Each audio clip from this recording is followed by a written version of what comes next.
The year was 1933, and Maurice Wilson was a man with a mission.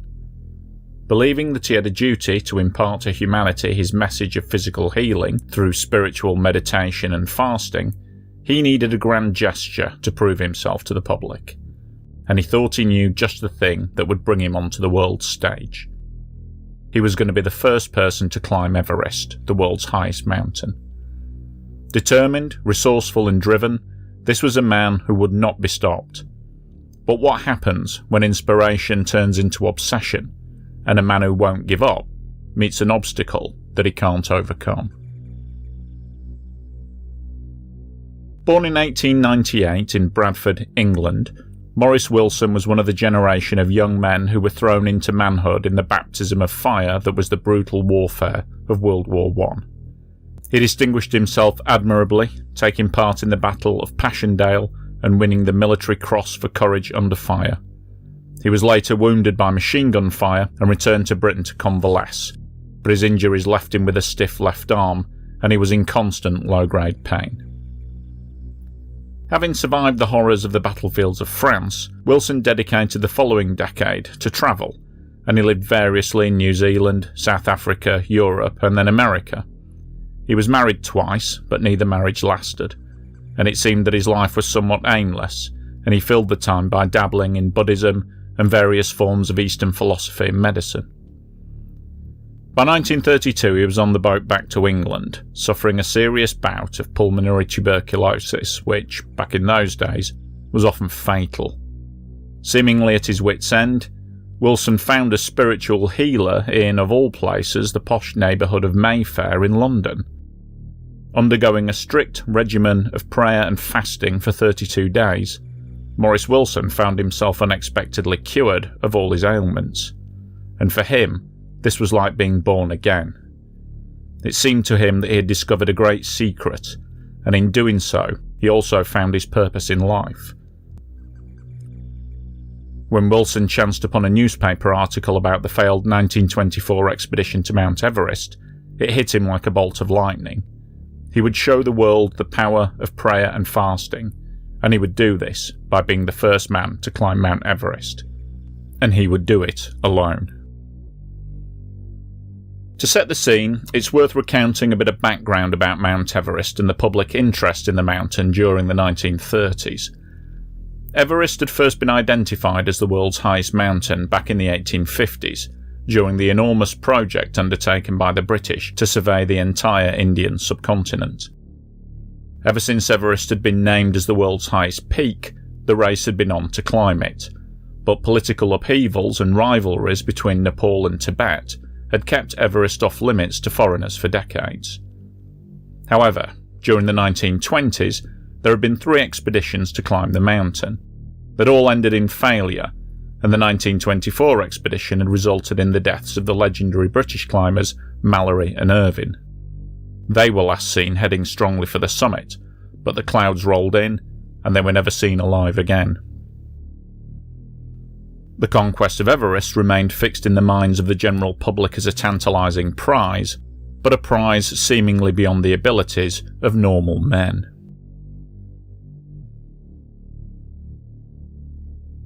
The scheme that Wilson came up with to conquer Everest was like something straight out of a boy's own adventure magazine. He was going to buy a plane, fly it halfway around the world, crash land on the lowest slopes of Mount Everest, and then climb out to the summit and plant his flag. The fact that Wilson had never flown a plane or climbed a mountain was of no consequence. Fasting and prayer and his indomitable will would see him to the top. Of this he was convinced. He bought a second-hand Gypsy Moth biplane, which he christened Everest, and began preparations for his trip to the summit of Everest. Flying lessons were duly undertaken, and, although by no means a natural, Wilson did master the basics of flying, albeit with a few minor hiccups along the way. As to mountaineering, well, how hard could it be? Wilson rectified his lack of mountaineering experience by spending a few weeks hiking around Snowdonia National Park in Wales, and then followed this with a quick trip to the Lake District. To build up his stamina for the climb, he walked from London to Bradford and back, a trip of nearly 400 miles, or 640 kilometres. Having contacted the daily newspapers in order to whip up publicity for the mission, Wilson had become a kind of eccentric underdog that the British public were warming to. With his never-say-die attitude and uncompromising nature, he was winning the hearts and minds of the average citizen.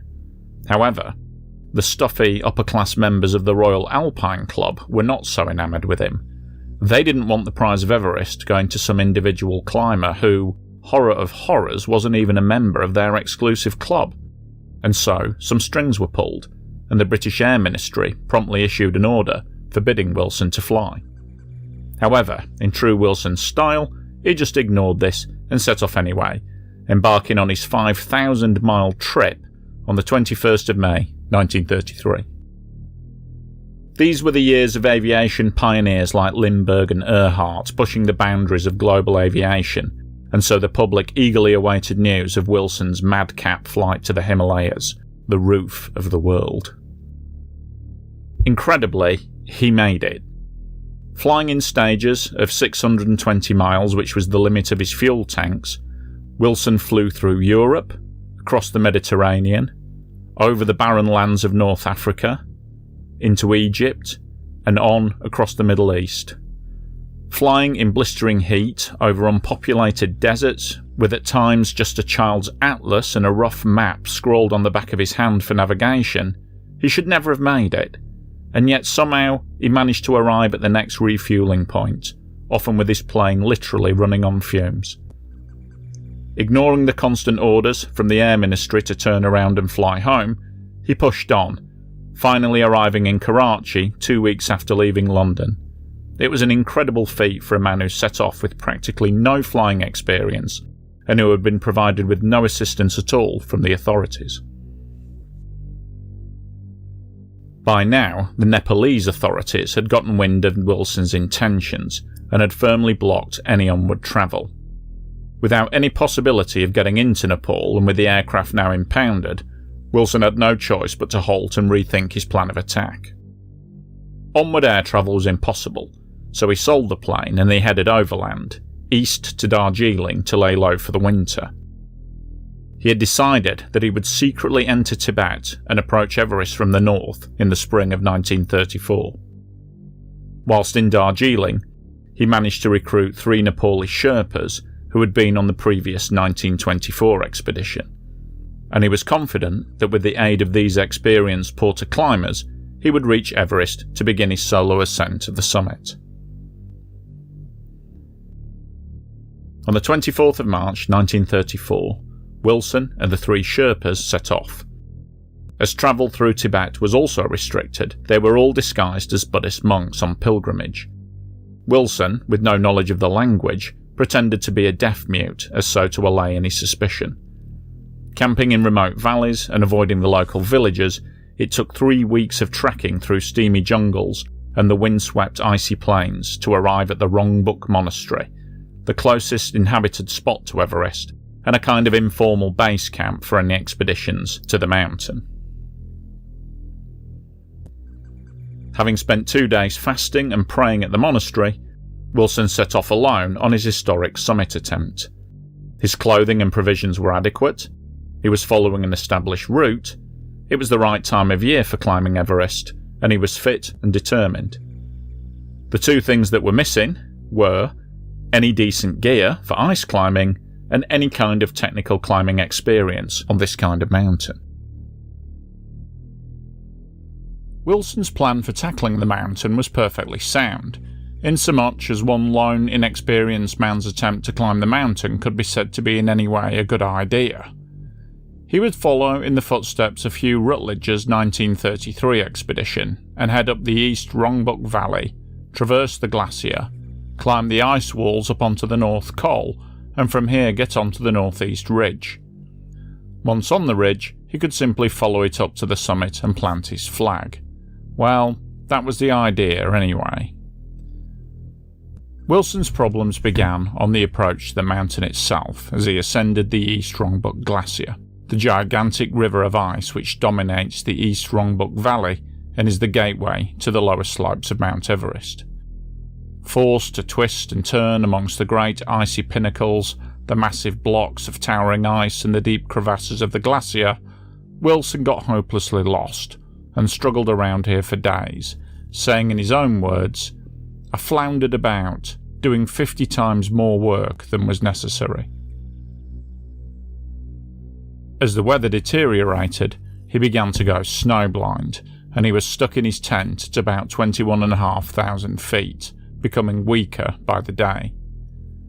Days later, when the weather finally broke, he wisely retreated, descending over 5,000 foot in one day, scrambling down the glacier in an almost panicked state.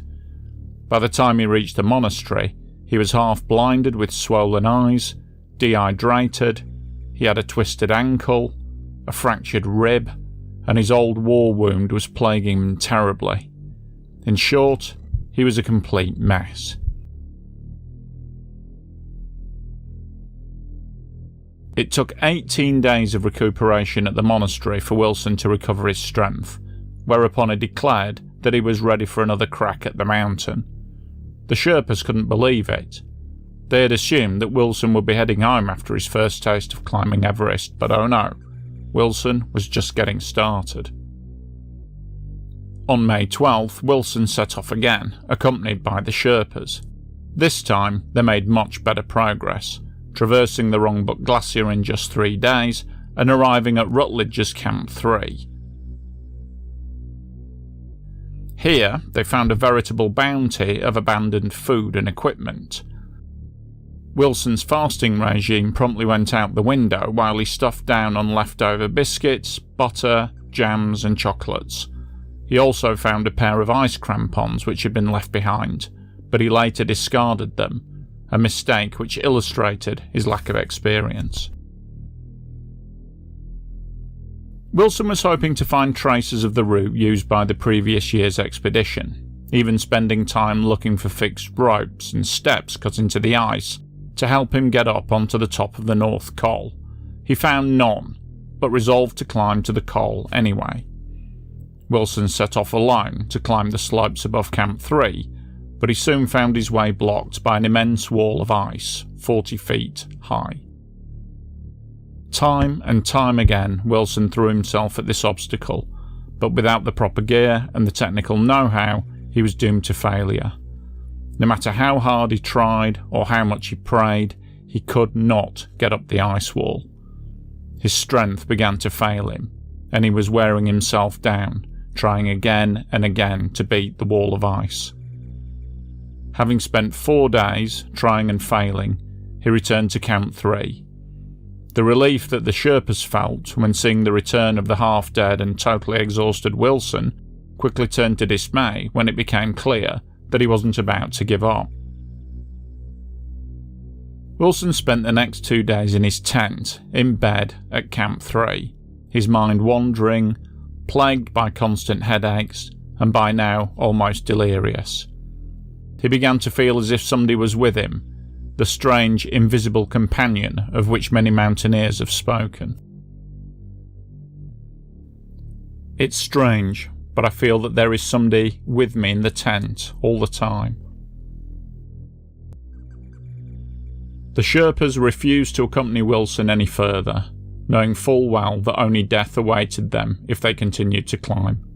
They pleaded with Wilson to return with them, but he, of course, refused.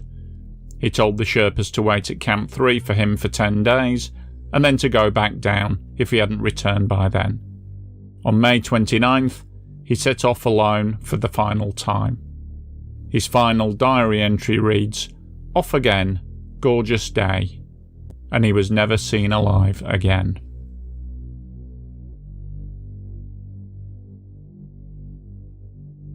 The following year, Charles Warren, a member of the 1935 expedition, came across Wilson's body high up on the East Rongbuk Glacier.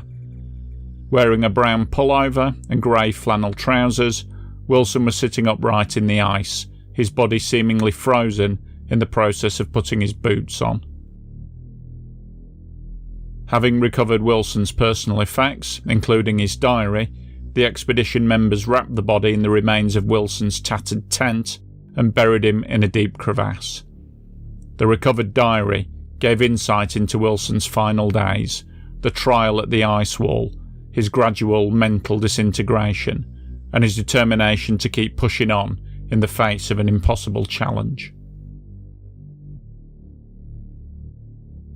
It's hard to put your finger on exactly why Wilson kept going, refusing to calm down even when he knew he was doomed. Some have suggested post-traumatic stress disorder from his World War I experiences. Others think that possibly he'd entered a state of delirium having been up there so long, and maybe he just sat there happily in the ice, his mind finally free of his freezing body. As for my own thoughts, on the one hand I find Wilson to be an inspirational character. His refusal to give up at the first sign of trouble, a healthy disdain for rigid authority, and his passion and drive are admirable. His flight from England to Asia was an incredible feat of nerve and navigation, and his trek from Darjeeling to Rongbuk was much faster than any of the previous expeditions, and he did get halfway up Everest, all on his own. On the other hand, he was a tragically flawed man. Wilson was doomed from the moment he set foot on the mountain. Everything he was and believed in now depended on him making it to the top. His beliefs in fasting and prayer would count for nothing if he didn't make it to the summit. For him, it really was a case of do or die. And sadly, there was no way he could accomplish what he'd set out to prove. Ironically, the drive, perseverance and determination which helped him achieve so much ultimately ended up being the traits which led to his demise on the icy slopes of the North Col. On a final macabre note, the body of Maurice Wilson is regularly returned to the surface of the East Rongbuk Glacier as it moves slowly down the valley, last appearing in 1989. His bones and tattered clothes, a grim reminder that sometimes all the willpower in the world is not enough if the task before you is literally impossible.